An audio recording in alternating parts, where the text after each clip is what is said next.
Common emitter amplifier को common ammeter circuit analysis के नाम से भी जाना जाता है। नाम से ही पता चल रहा है कॉमन इमीटर, मतलब एक कॉमन इमीटर कॉन्फ़िगरेशन सर्किट बनाएंगे। कॉमन इमीटर कॉन्फ़िगरेशन करने के लिए एक ट्रांजिस्टर सिंबल बनाएंगे जिसका टोटल 3 टर्मिनल शो करेंगे, that is collector, base and emitter. इसमें कॉमन इमीटर का मतलब है कि एमीटर टर्मिनल जो है उसको हम लोग ग्राउंड कर देंगे। इधर वाला जो पोर्शन है उसको इनपुट साइड बोलेंगे, जिसमें इनपुट वोल्टेज देंगे, that is VI। And right ward का जो पोर्शन है उसको आउटपुट साइड बोलेंगे, जहां पर आउटपुट पोटेंशियल V0 मिलेगा। नाउ ट्रांजिस्टर को एक्टिवेट करने के लिए इनपुट साइड को फॉरवर्ड बायस में एंड आउटपुट साइड को रिवर्स बायस कनेक्शन में कनेक्ट करेंगे। फॉरवर्ड बायस करने के लिए जो बैटरी यूज करेंगे उसको VBB बोलेंगे एंड फॉरवर्ड बायस करने के लिए P टाइप को बैटरी के पॉजिटिव से एंड N टाइप को बैटरी के निगेटिव से कनेक्ट करेंगे। एंड रिवर्स बायस करने के लिए जो बैटरी का यूज कर रहे हैं उसको VCC बोल रहे हैं। इसमें बैटरी के पॉजिटिव एंड को N टाइप से एंड निगेटिव टर्मिनल को P टाइप से कनेक्ट करते हैं, जिसको रिवर्स बायस और रॉन्ग कनेक्शन भी बोलते हैं। इनपुट पर एक रेजिस्टर RI को कनेक्ट करते हैं। इस रेजिस्टर का मेन फंक्शन होता है इनपुट करंट को लिमिट करना, क्योंकि इनपुट करंट ट्रांजिस्टर में डायरेक्टली जाएगी तो ट्रांजिस्टर डैमेज हो सकता है। उसी तरह VCC के साथ एक आउटपुट रेजिस्टर R0 कनेक्ट करते हैं। यहाँ पर जो बैटरी VBB है उसके कारण बेस करंट IB फ्लो करेगी। उसी तरह VCC के कारण कलेक्टर करंट IC फ्लो करेगी। एंड IC प्लस IB जब हम लोग करेंगे, मतलब IC प्लस IB करंट मिलकर इमीटर करंट IE बनाएगी, जो कि इस डायरेक्शन में फ्लो करेगी। कलेक्टर एंड इमीटर के बीच का जो पोटेंशियल होगा उसको VCE बोल रहे हैं। उसी तरह बेस एंड इमीटर के बीच का जो पोटेंशियल होगा उसको VBE बोलेंगे।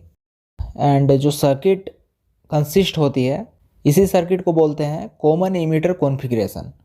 नाउ इसमें एम्पलीफायर का मेन रोल क्या होता है उसको समझेंगे। एम्पलीफायर एक डिवाइस होता है जो कि इनपुट सिग्नल के एम्पलीट्यूड को इंक्रीज करता है।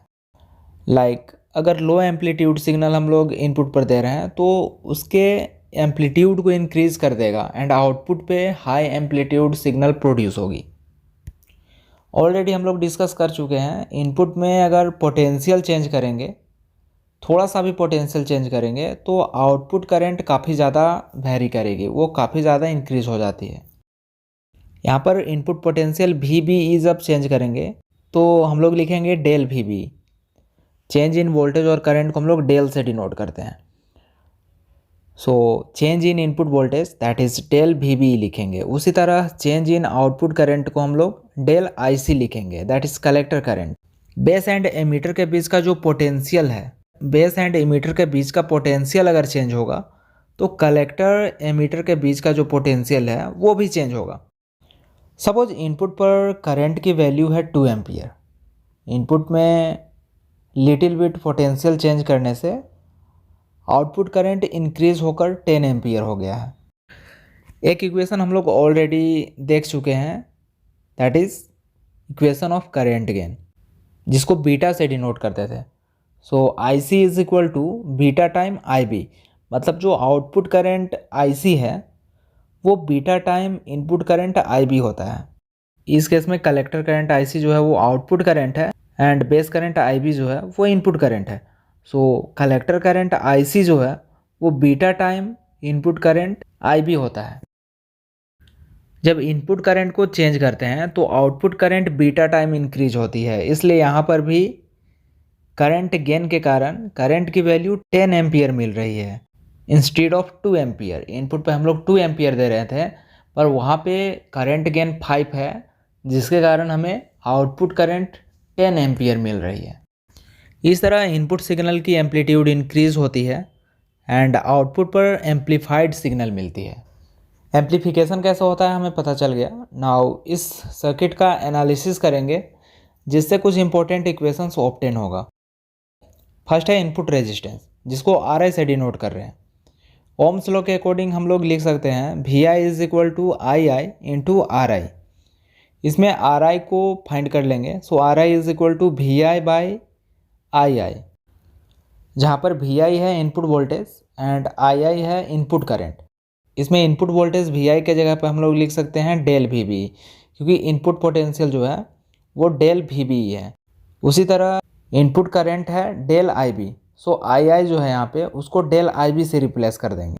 नेक्स्ट है आउटपुट रेजिस्टेंस। आउटपुट रेजिस्टेंस को R0 से डिनोट करते हैं। यहाँ पर जो फॉर्मूला ऑब्टेन हुआ है इसमें RI को R0 से रिप्लेस कर देंगे। इसमें आउटपुट पोटेंशियल हो जाएगा डेल VC, तो डेल VC लिख लेंगे। आउटपुट साइड की करंट है डेल IC, तो यहाँ पे हम लोग डेल IC लिख लेंगे। सो आउटपुट रेजिस्टेंस का फॉर्मूला मिल जाएगा R0 is equal to output voltage upon output current, that is del VC by del IC। Next है करंट गेन। करंट गेन की इक्वेशन होती है output current is equal to beta time input current. Beta को अगर subject बनाएंगे तो लिख सकते हैं beta is equal to output current upon input current. Output current है del IC and input current है del IB। So current gain का फॉर्मूला मिल जाएगा beta is equal to del IC by del IB। जिस तरह current gain होती है उसी तरह वोल्टेज गेन भी होता है, जिसको ए सफिक्स भी से डिनोट करते हैं। करंट गेन के केस में output current upon input current होता था, उसी तरह वोल्टेज गेन के केस में output voltage by input voltage होगा। यहाँ पर आउटपुट वोल्टेज है del VC and input voltage है डेल VB। इसको इसमें पुट कर देंगे। So voltage gain AB is equal to del VC by del VB। Ohm's law के अकॉर्डिंग होता है V is equal to IR। सो यहाँ पर जो टर्म V है इसको IR से हम लोग रिप्लेस करेंगे। डेल VC जो है इसके जगह पे हम लोग output current into output resistance को पुट करेंगे। सो आउटपुट करंट है del IC and output resistance है RL, जो कि लोड रेजिस्टेंस के इक्वल होता है। उसी तरह डेल VB को हम लोग करंट इनटू रेजिस्टेंस से रिप्लेस करेंगे। सो इनपुट करंट है डेल IB, इनपुट रेजिस्टेंस है RI एंड यहाँ पर जो टर्म मिल रहा है del IC and del IB उसको हम लोग करंट गेन बीटा मान लेंगे। तो वोल्टेज गेन का फाइनल इक्वेशन मिल जाएगा AB is equal to beta into RL by RI। Next है ट्रांस कंडक्टेंस, जिसको GM से डिनोट करते हैं। From ohm's law R is equal to V by I होता है, पर ट्रांस कंडक्टेंस जो है GM वो रेजिस्टेंस का रेसिप्रोकल होता है, उसका ठीक उल्टा होता है। सो हम लोग लिख सकते हैं GM is equal to I by V, और GM is equal to output current upon input voltage. ऐसा हम लोग क्यों लिख रहे हैं? क्योंकि इनपुट वोल्टेज को थोड़ा सा अगर हम लोग चेंज करते हैं तो आउटपुट करंट काफ़ी ज़्यादा चेंज होती है, काफ़ी ज़्यादा हाई हो जाती है। इसमें डेल IB से दोनों साइड डिवाइड कर देंगे। GM is equal to del IC by del IB upon del VB by del IB।